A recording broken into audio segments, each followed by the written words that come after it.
Good morning, guys. Hello everyone and welcome to Loveland Bay Provincial Park. Yeah, if you missed our last video, we got here and it was a bit of a struggle backing into our spot. It was a really tricky spot to get into, but we're here and we're loving it. Yeah, such a nice spot. We've had some good days in the sun since being here, but it's a big checkout day today as well. So we're gonna walk the lakefront sites here, kind of get a view for what everyone else had. Our neighbors left today. They're right on the end of where the waterfront site starts, so just we were their neighbors instead of having it on both sides. And they have so much waterfront beach space here, so we're gonna see it, and this might be the site you want. Anyways, we're gonna head for a walk, check out those campsites, check out the lake, show you guys what it's like here, because seriously, one of my favorite campgrounds ever.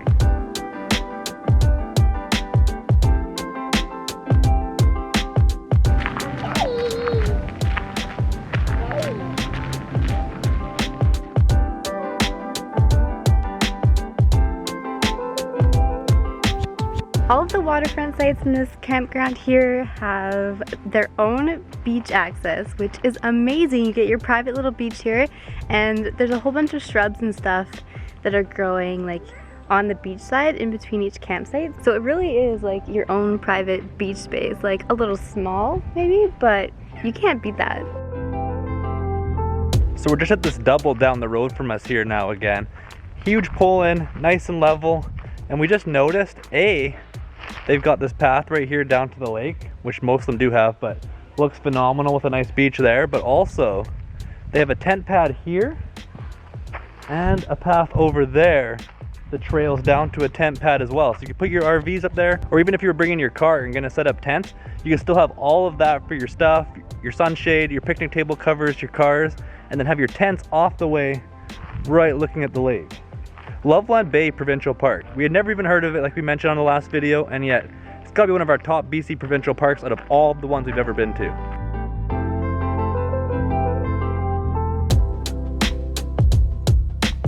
So this is the main beach area. It's still meant for only registered campers. I don't think there's any like day use allowed here, but it is pretty cool if you don't have a site right on the beach that you can just come down here, and it honestly looks like a nicer beach. I mean, our beach that we have at our campsite is pretty rocky and there's a bit of seaweed and stuff, but this one looks nice and a lot sandier, but we actually haven't been here yet because we've just been using our own beach. Yeah, and they also have a huge dock that you're allowed to moor your boat on.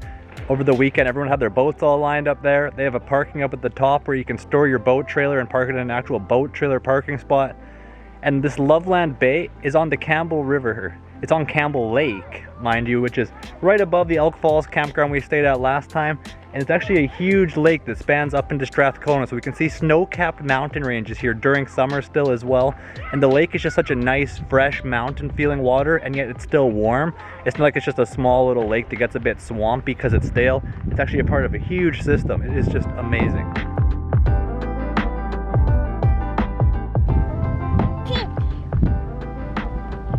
A stick?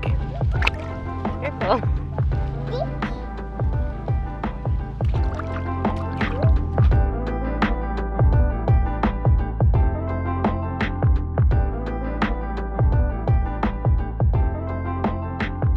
Another thing on today's to-do list is gotta change this bad boy's oil out finally. Camping in BC again, our home province, there's not nearly as many electric sites, so between doing video editing, the RV has a lot of residual drain, charging phones, all of that kind of stuff. We've gone past our 50 hours that requires the maintenance oil change, so I'm gonna pop this cap off here and hopefully the oil change goes smooth. We've got some 5W30 synthetic oil. That should be good for all the temperature ranges, and this should keep it running happy and healthy here, so here we go. Hopefully I can do this nice, clean, and easy.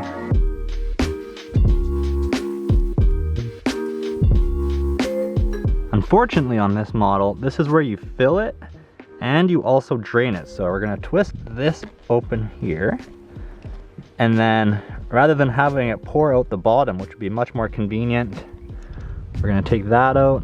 There it goes in and out, tip it over and pour it into this.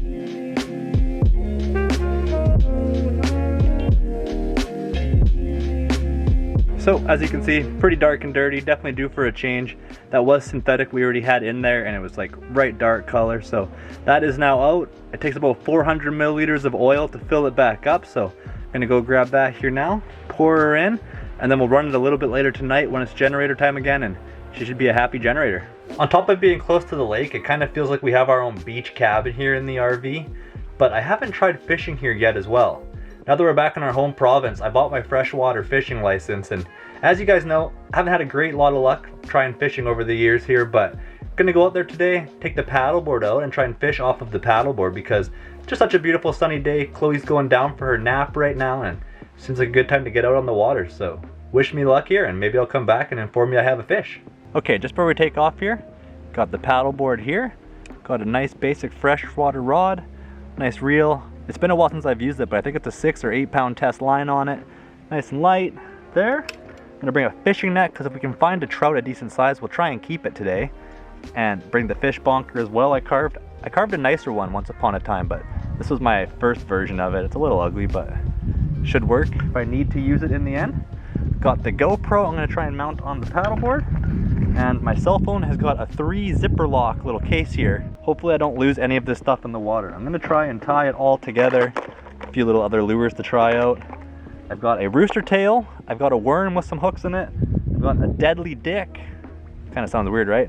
Because I want to try casting. My favorite style of fishing is casting and retrieving spinners and stuff on the surface, but being so hot, I'm thinking it might be more of like a drop a jig or a heavier weight down lower to the colder waters. And then maybe I'll use the paddle and kind of paddle along, and that'll be like the paddleboard version of trolling. But gonna get suited up here, get ready to roll, throw in a hack. This is gonna be a cooker in the sun. Here we go.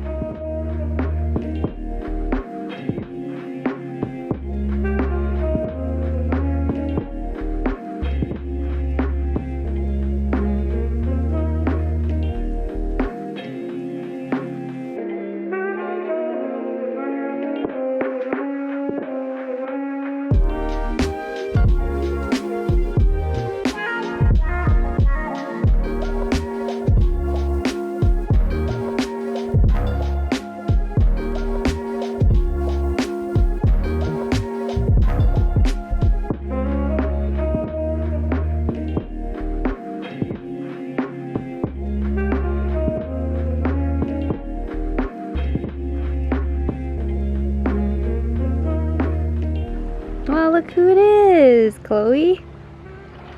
Daddy's coming home. Careful, don't get your dress wet. I don't see a fish on there.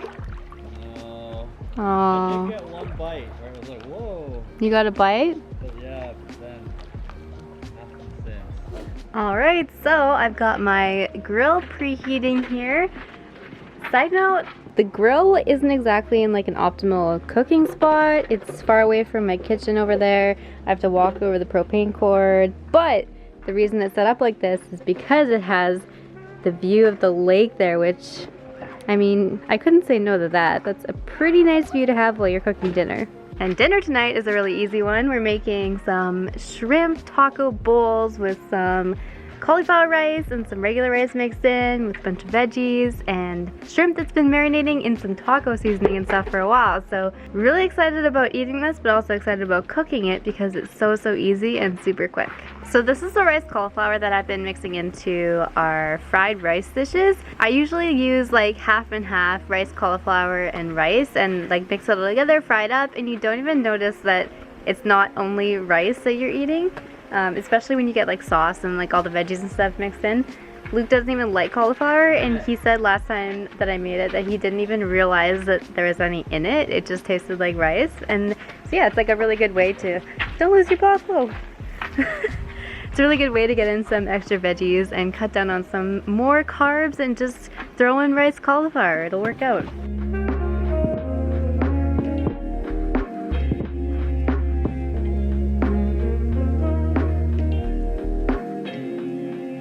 Alright, our cauliflower and rice. I made a little coleslaw, some, what are those called? Red peppers and corn, our shrimp, and there's also some red onions in there. Chloe is already digging in with her little fork, and she's already found some corn. You love corn, don't you? Okay, kind of a bummer. We were gonna have a campfire tonight. I got back from paddleboarding, no fish the second time. And Chloe was crying, and she's been crazy these last couple of nights. It's not even as hot tonight, so originally we thought maybe being like 80, 85 degrees at bedtime could have been rough for her, but it's like 75 tonight. Not sure. So it's like 9:30 at night now, and she's finally went down again here, so hopefully she stays asleep. But we're gonna save our firewood, pack it up, because we're checking out of here tomorrow and off to a different BC provincial park we've never been to. So it should be fun. Thank you all for tuning into this RV vlog, and we will catch you in the next one otherwise. Take care.